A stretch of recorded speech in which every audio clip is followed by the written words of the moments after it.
Bihar polity के अंतर्गत हम बिहार की पंचायती राज व्यवस्था का अध्ययन कर रहे हैं, जिसके पहले भाग में हमने अध्ययन करा था पंचायती राज व्यवस्था को लेकर क्या क्या संवैधानिक प्रावधान रहने वाले हैं। और आज हम डिस्कस करेंगे मूलतः पंचायती राज व्यवस्था के अंतर्गत जो ग्रामीण स्तर पर हमको पंचायतें मिलती हैं। नमस्कार, मैं चंद्रशेखर स्वागत करता हूं चहल के इस प्लेटफॉर्म पर, जहां पर हम बीपीएससी और यूपीपीएससी के लिए पॉलिटिक्स और उसके अन्य सीरीज़ का यहाँ पे लगातार डिस्कशन कर रहे हैं। यदि आपको ये सीरीज़ पसंद आ रही है तो चैनल को लाइक करिए, वीडियो को सब्सक्राइब करिए और हाँ, चैनल को सब्सक्राइब करिए, वीडियोस को लाइक करिए और हाँ, यदि आपको लगता है ज्ञानवर्धन हो रहा है तो फिर अब इसको शेयर भी करिए। बस यही मेरी आपसे गुरुदक्षिणा होगी। पंचायत में हम पहले संवैधानिक प्रावधान का भाग देख चुके थे, आज हम डिस्कस करेंगे ग्रामीण पंचायत को। तो ये अपना बिहार का पॉलिटिकल मैप है। इसी बिहार के पॉलिटिकल मैप में हमने अपने सारी की सारी चीज़ों को उकेरा है, वह चाहे उसका भौतिक विभाजन रहा हो, मिट्टी रही हो, क्लाइमेटोलॉजी रही हो, जो भी आपको समझना है बिहार सीरीज़ के अंतर्गत मैं डिटेल डिस्कशन सारे के सारे टॉपिक्स का यहाँ पर कर रखा है। बात को आगे बढ़ाते हैं। हमने कहा था 3 स्तर पे हमको पंचायती राज व्यवस्था देखने को मिलती है, जिला स्तर पर, ब्लॉक स्तर पर और ग्रामीण स्तर पर।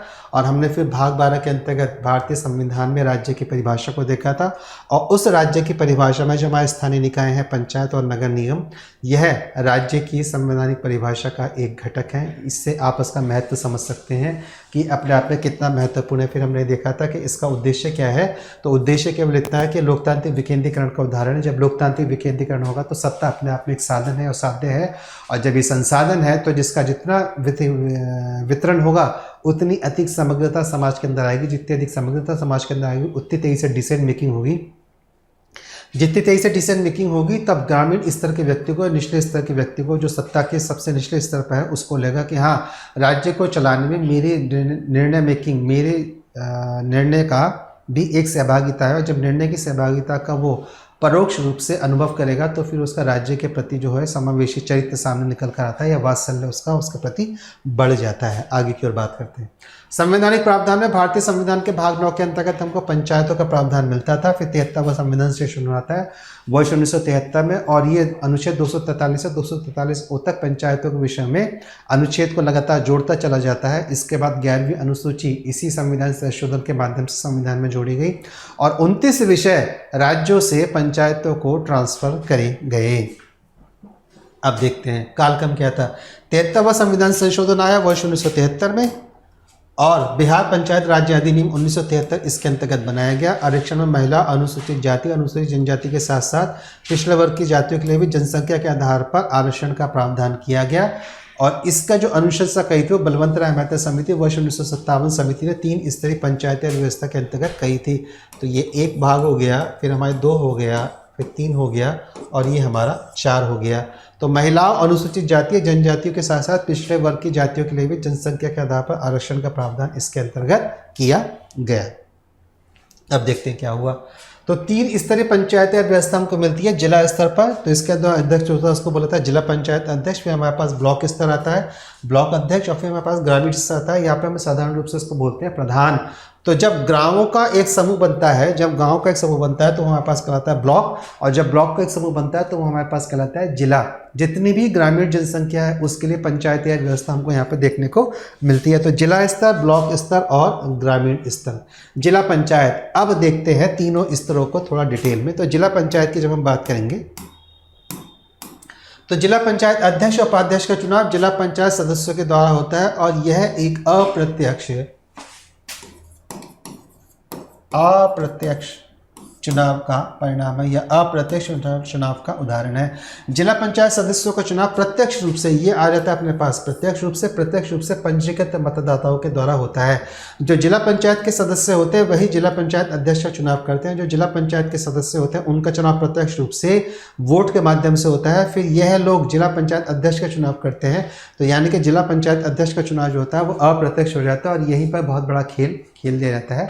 उसकी कभी चर्चा किसी राजनीतिक परिचर्चा में हम लोग यहाँ पर करेंगे। सचिव कौन होता है? तो मुख्य विकास अधिकारी, सीडीओ, चीफ डेवलपमेंट ऑफिसर, या जिला पंचायती राज्य अधिकारी, डिस्ट्रिक्ट पंचायती DPRO, district panchayat revenue officer, इसके जो होते हैं वो सचिव के रूप में काम करते हैं। प्रमुख सचिव के रूप में जो काम करते हैं वो सीडीओ ही अपने आप में यहाँ पर काम करते हैं। नेक्स्ट, ब्लॉक खंड पंचायत। तो प्रमुख या उप प्रमुख होते हैं। तो जो ब्लॉक का प्रमुख होता है, अध्यक्ष होता है, उसको ब्लॉक प्रमुख या उप प्रमुख बोला जाता है। खंड विकास परिषद के सदस्यों का चुनाव ग्राम सभा के लोगों के द्वारा होता है। हमने कहा खंड विकास परिषद के सदस्यों का चुनाव ग्राम सभा के लोगों के द्वारा होता है, यानी कि यह भी सीधा एक प्रत्यक्ष चुनाव का उदाहरण अपने आप में बन जाता है। इसके लिए सचिव का काम कौन करेगा? तो इसके लिए सचिव का काम करेगा बीडीओ, ब्लॉक डेवलपमेंट ऑफिसर। इसी को बोलते हैं खंड विकास अधिकारी। और भारत में तहसीलदार और बीडीओ अपने आप में बड़ी चर्चित सरकारी नौकरियां रहती हैं। तो ये बीडीओ जो होते हैं, ब्लॉक डेवलपमेंट ऑफिसर, ये अपने आप में इसके लिए सचिव का काम करते हैं। नेक्स्ट, ग्राम पंचायत सबसे महत्वपूर्ण अंग और प्रधानी का चुनाव यही लड़ा जाता है। जितने पॉलिटिकल मर्डर्स होते हैं सबसे ज़्यादा इसी स्तर पर होते हैं। ग्राम पंचायती का जो चुनाव होता है भारत के सबसे कठिन चुनाव माना जाता है, जहां एक एक वोट की वैल्यू इतनी होती है कि यदि आप मुंबई में सर्व कर रहे हैं तो आपको मुंबई से बुला लिया जाएगा, बस पता होना चाहिए कि यह मेरे लिए वोट डालेगा। इस प्रकार से सारा खर्चा उठाया जाता है। खूब लाभ लश्कर के साथ महीनों तक दावतें चलती हैं। शराब और कबाब दोनों की व्यवस्था बढ़िया तरीके से यहाँ पे रहती है। और कहते हैं कि प्रधानी का चुनाव जो है भारत के सबसे कठिनतम चुनावों में से एक है। तो ग्राम प्रधान और ग्राम पंचायत सदस्य, ग्राम प्रधान और ग्राम पंचायत सदस्यों का चुनाव ग्राम सभा के सदस्यों के द्वारा प्रत्यक्ष रूप से किया जाता है। डायरेक्ट इलेक्शन का उदाहरण है। ग्राम प्रधान और ग्राम पंचायत सदस्य निर्वाचित होने के लिए न्यूनतम आयु आपकी 21 वर्ष होनी चाहिए। अब देखिए, मैंने आपसे कई बार कहा है, कई बार समझाता चला रहा हूँ कि भारतीय संविधान आपकी आयु के अनुसार आपको अलग अलग अधिकार प्रदान करता है। आप 18 वर्ष के हो गए तो आपको मत देने का अधिकार होगा। आप 21 वर्ष के हो गए तो आप ग्राम प्रधान या ग्राम पंचायत सदस्य निर्वाचित हो सकते हैं। आप 25 वर्ष के हो जाएंगे तो आप एमएलए बनेंगे विधानसभा के लिए और मेंबर ऑफ पार्लियामेंट बनेंगे लोकसभा के लिए। आप 30 वर्ष के हो जाएंगे तो आप एमएलसी बनेंगे विधान परिषद के और एमपी बनेंगे राज्यसभा के लिए। जब आप 35 वर्ष के हो जाएंगे तो आप राज्यपाल, उपराष्ट्रपति या राष्ट्रपति बन सकते हैं। तो आयु के आधार पर आपके पास पद ग्रहण करने की योग्यता आती रहती है। तो न्यूनतम आयु आपके पास कितनी होनी चाहिए? 21 वर्ष। और यह अपने आप में प्रत्यक्ष चुनाव का उदाहरण है। संवैधानिक प्रावधान क्या कहता है? तो ग्राम पंचायत का जो कार्यकाल होगा 5 वर्ष का होगा। समय से पहले भंग होने पर 6 माह के भीतर चुनाव होगा। यह बात हम पिछले संवैधानिक प्रावधानों की स्लाइड पे लेक्चर में देख चुके हैं।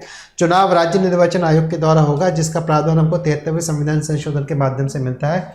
इससे पहले कोई भी राज्य निर्वाचन आयोग का प्रावधान भारतीय संविधान के अंतर्गत नहीं था। तो राज्य निर्वाचन आयोग जो अस्तित्व में आता है वह 73वें और 74वें संविधान संशोधन के बाद अस्तित्व में आता है, क्योंकि नगर निकाय के चुनाव भी राज्य निर्वाचन आयोग के माध्यम से ही करवाए जाते हैं। अनुसूचित जाति, अनुसूचित जनजाति और महिलाओं के लिए कम से कम 33% के आरक्षण की व्यवस्था यहाँ पर है। और आपको बताना है कि बिहार जैसे राज्य में न्यूनतम महिलाओं के लिए आरक्षण कितना है। ये आपका आज का होमवर्क इस लेक्चर के माध्यम से हो जाता है। आगे देखते हैं। जब आगे देखते हैं तो क्या करेंगे? ये आवश्यक है कि प्रथम बैठक ग्राम पंचायत के अस्तित्व में आने से 30 दिन के अंदर हो जानी चाहिए। तो जब ग्राम पंचायत अस्तित्व में आती है तो उसी दिन से 30 दिन के अंतर्गत इसकी पहली बैठक हो जानी चाहिए। पहली बैठक से इसका कार्यकाल प्रारंभ हो जाता है। 30 दिन अस्तित्व में आने से 30 दिन के भीतर इसकी बैठक होनी चाहिए। जब अस्तित्व में आने से 30 दिन के भीतर इसकी बैठक होगी, समझ लीजिए कि अस्तित्व में आई है ये 1 जनवरी 2024 को। तो यानी कि 30 जनवरी 2024 तक इसका चुनाव बैठक हो जानी चाहिए। बैठक हो गई, समझ लीजिए कि 16 जनवरी 2024। तो 16 जनवरी 2024 से अगले 5 वर्ष के लिए इसका कार्यकाल निर्धारित हो जाएगा। तो 16 जनवरी 2024 से 15 जनवरी 2029 तक इसका 5 वर्ष का कार्यकाल रहेगा। इस 5 वर्ष के कार्यकाल से पहले यदि भंग हो जाती है तो शेष कार्यकाल की अवधि के लिए चुनाव करवाए जाएंगे। अगले चुनाव 6 माह के भीतर हो जाने चाहिए। ये संवैधानिक प्रावधान है, इसलिए राज्य निर्वाचन आयोग अगले 6 माह अर्थात 180 दिन के भीतर इसका चुनाव करवाएगा।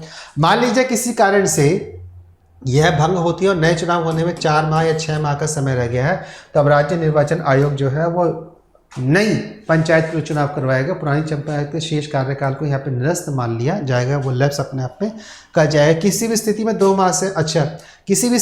माह से अधिक समय अंतराल नहीं होना चाहिए। किसी भी स्थिति में 2 माह से अधिक समय का अंतराल नहीं होना चाहिए। अच्छा, ये वाली लाइन हमारी रह गई है, इस वाली लाइन को स्टडी करके आगे की ओर बढ़ते हैं।